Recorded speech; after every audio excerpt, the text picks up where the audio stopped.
Shalom Aleichem, and welcome back, friends and listeners. Hope everybody's well, and those who aren't fully well should become 100% well. In this week's Parshas Shemos, the Pasuk tells us the great heroism of the Jewish midwives. Parei decreed that they should throw all Jewish males into the Nile River and allow the females, the daughters, to live.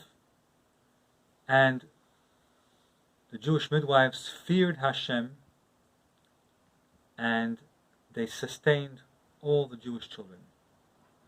They defied Parei.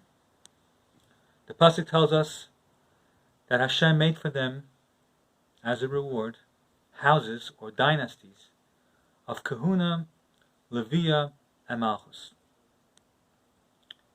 Now, what does it mean in Avodas Hashem?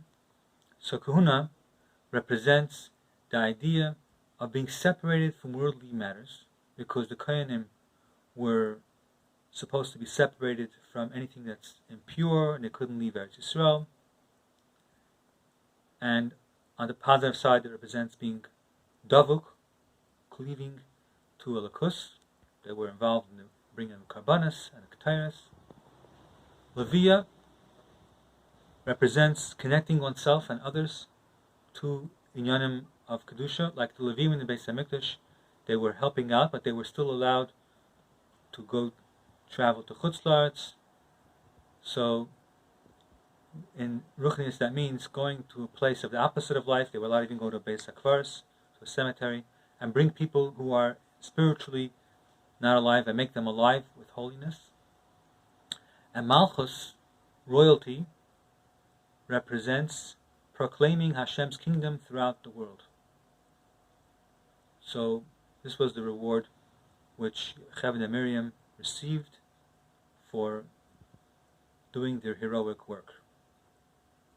The greatest nachas a Jewish mother can have is not necessarily to have a son who is Moshe Rabbeinu, like Yocheved did indeed merit to have. But the Pasuk tells us the main thing was Kahuna, Leviah, and Malchus, as Rashi says, and that is to establish Jewish families, to have children and generations who conduct themselves in the way of Kohanim, Levim, and of course in a royal manner.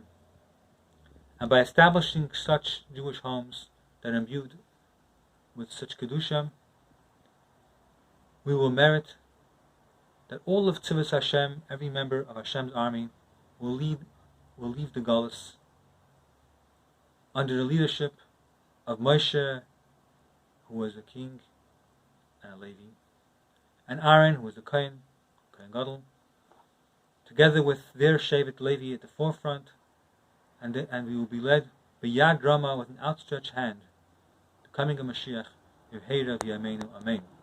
Now, in another sikha, the Rebbe also mentions we have to give thanks to the women for going through the tsar, the great pain of having children, raising families.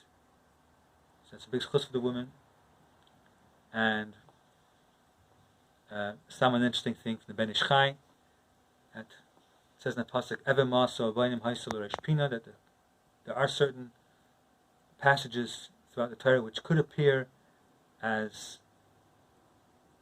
biased against women, but first of all, I will add that there are many, many more psukim and Mar Chazal which tip the scale and show positive sides to women. But Ben Ish Chai points out that women deserve a lot of credit for still remaining faithful to Hashem, despite what could appear in some cases as statements which aren't fully in their favor. The main thing is we do what Hashem wants, and we act in the way we're supposed to do, to bring people close to Hashem and live a life connected to Hashem. And with this, we will be zeichet to kol tov, and of course, we will bring the world to the elevated state of Karabiyah Mamash.